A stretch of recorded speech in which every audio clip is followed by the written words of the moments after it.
of the address. It was done by the city of Satsuma. So as the mail. So when the mail is delivered to the back of the house, my brother Reginald wrote to the U.S. Postal Service. We have it documented. The Postal Service sent him several letters to say that they do not authorize the movement of mailboxes. They don't service the mail in the backyard.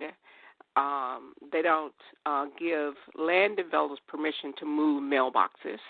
So all of this that's happening to us now is with the court system, who is working in conjunction with the city of Satsuma and the land developer. But then you have to recognize that with the judicial and political landscape of Mobile, which is way down south, it's not like Montgomery or Birmingham. You know, when you get to Mobile, that's the farthest south you can go, part of Alabama. That's another little part that dips down a little farther. But at that point, you go into the bay. You go into the water. So when you look at the political landscape, judicial landscape, it appears that all of these people are working together. And then with the land developer being the grandson of James Buck Harless, the late James Buck Harless, from money, they appear to gravitate to him. And he'd probably give them some donation or something. And when we were last, we had a meeting with the city of Satsuma. My brother and I were there, and several other people, including Teresa Bettis, who is with the Housing Authority, Fair Housing Authority. She didn't say anything or advocate for us. She appeared to have a semi-personal relationship with the mayor. They were very nice, but the mayor essentially said that he, in spite of the law, he was going to do what he was going to do for the land developer. In spite of the law, although the law says you can't close the road, you can't change character, you can't set aside a group of people and treat them differently because of the color of their skin, he's going to do whatever this land developer, Harless, from Industrial Industries, he's going to do what he wanted to do. And he even spoke about closing the front of some driveways to the other few blacks who were in the area, because they had bought some adjacent property and we were going to close it. But in fact, you can't close that. Those people have been there for the statutory period of time. But because the city of Satsuma is the local authority, a lot of our constitutional violations also have to land in the lap of the city of Satsuma. In their codes, because we go into everything, my brother and I, we dig into everything. In their codes, it said their municipal codes says that they will not do anything that violates constitutional codes. But although they have it in writing, it doesn't apply to us because of the color of our skin. So they allow our constitutional rights to be violated. These are guaranteed constitutional rights. They can allow ours to be violated, but they're going to let this man, the land developer, violate our rights under their auspices, and they are the governing body. So they have to hold some responsibility too. So we need someone who can help us, who is not afraid to challenge the judicial and political landscape in Mobile. Like I said earlier, we've reached out to Crump. We've reached out to Sharpton. I met with Sharpton's brother. I flew to Montgomery once to get some help with Jesse Jackson and Al Sharpton when they was there for the second term, Obama's second term. So I went there to meet with them. Didn't meet with either one of them, but I met with Sharpton's brother. And they promised me they're going to get it to Al. We're going to get it to Al. He's going to do something about this. Nothing happened. But it appears that each time we reach out, we're either told that by the attorneys that they are not going to go into the Southern District of Alabama, or that we need this huge amount of money up front before they will do anything. Because we're regular people. I'm a retired public school employee. Sure. Yes. I was just going to ask you, how did that work out for you? Because I've got my own personal feelings about Al Sharpton and Jesse Jackson. Well, nothing worked out for it. They did nothing. I even posted on Sharpton's page, and nothing happened. I called Nan. In fact, when I went to Montgomery, the lady at Alabama Nan said, National Action Network, said, well, you need to get here now. So I called my sister, and she said, well, be careful. Anyway, I did. She kind of scared me a little bit. She said, you know about women traveling alone and be careful, da-da-da. So anyway, I hopped a plane, got there, got a car. I actually flew into Birmingham, got a car, drove to Montgomery, trying to see them. But, no, they don't do anything. It's like the local NAACP in Mobile. They've been onto the property 4 times.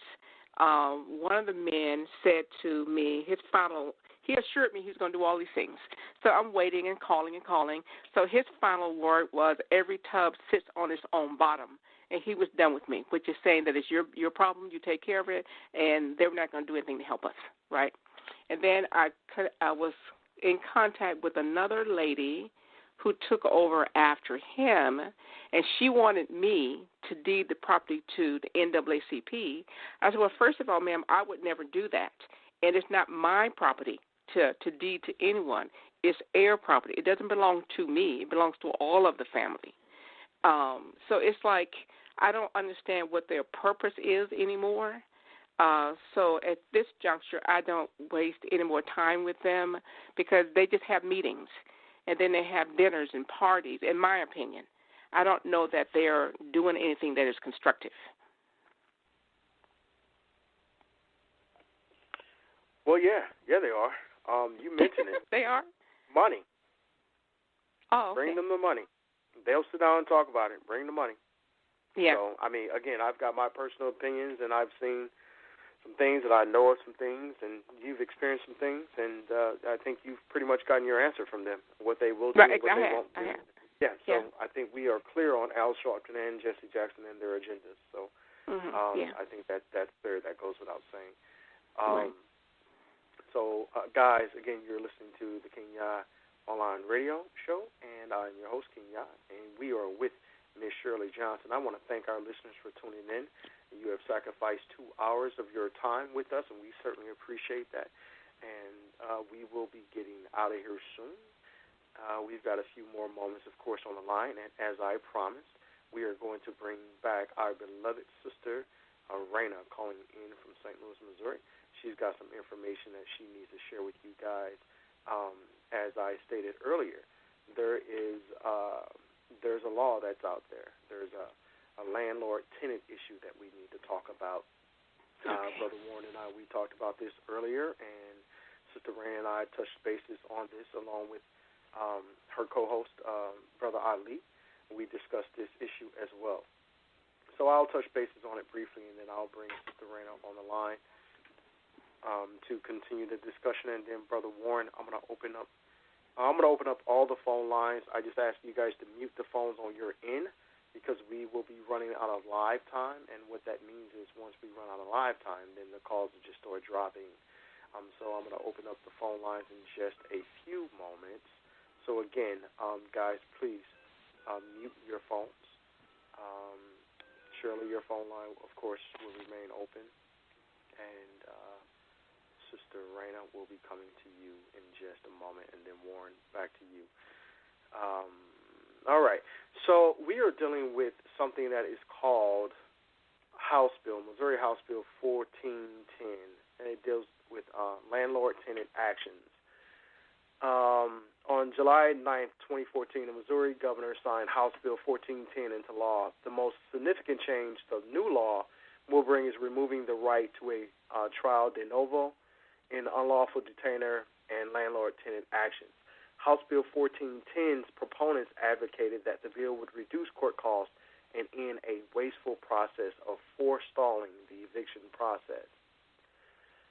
It goes on, and I'm not going to share all of that information with you guys. I'll just tell you basically what I got from it, and then we'll bring other experts on the line. Warren Houston, who is he's the founder of the People's Study Law Group, and Brother James Owens Ill, who are well equipped with the law. That's not my area of expertise.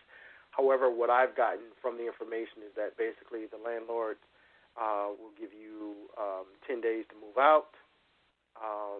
It's kind of like a speedy trial, or actually the law was they give you 10 days to move out, when you're give you an eviction to move out 10 days. Now, to my understanding, that has changed, and we'll get some clarification on that too. I think they reduced that from 10 days to something smaller.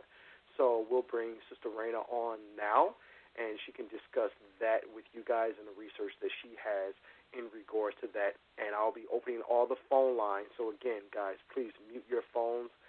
All the phone lines are coming open. Sister Bay, your phone line is open. Mute your phone line, please. All the phone lines will be open. Sister Raina, your phone line is open. Go ahead, please. Yes. So House Bill 1410 it was a way to circumvent the law. And this is something that the law circumvents, or it helps the court. And so just like you read, it said it will save the courts. So when you're reading something that was drafted from a real estate association, the Missouri Association of Real Estate Investors, there are two members of the House of Representatives, Gary Cross and Lyndall Franker, developed House Bill 1410.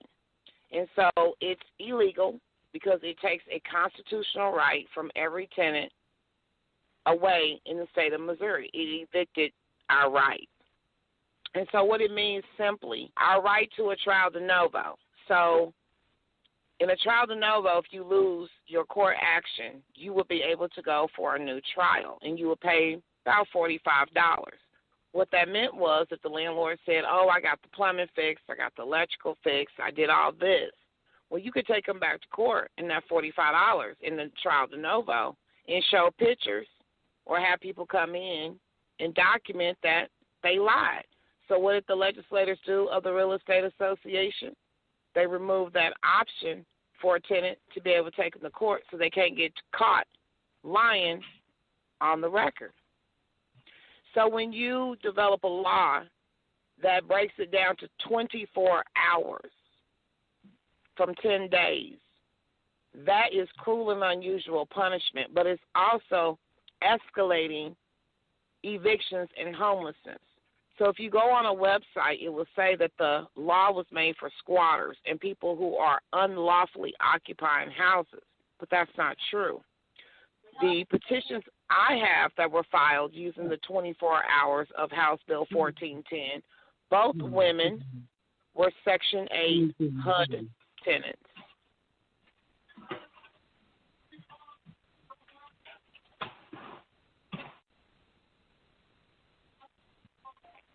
So just being clear. Oh, go ahead. Hello? Sister Raina. Yeah. So just being clear, if you're making a law and it's Section 8 tenants that's being clearly affected by it, but you're advertising it for squatters, that's the trick. And so showing people what these laws, what they say, most people don't read laws. But now, being around like the History Museum and different people who have an invested interest into the history of what goes on in this community, that has been a game changer. Because until you find an audience that's actually interested, all these words fall to the wayside. So I want to encourage people and find people who are interested in history. That might be your hook and your key like it was for me. So House Bill 1410 is just a horrible law that our legislators did here in Missouri to escalate homelessness and poverty. It was a response to the work that I do. That law was drafted. It was drafted by the legislators, but it came out of Rolla.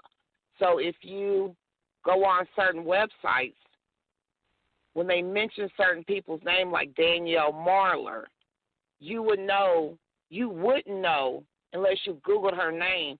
She came out of Rolla. So that law was literally the government and the real estate's response to my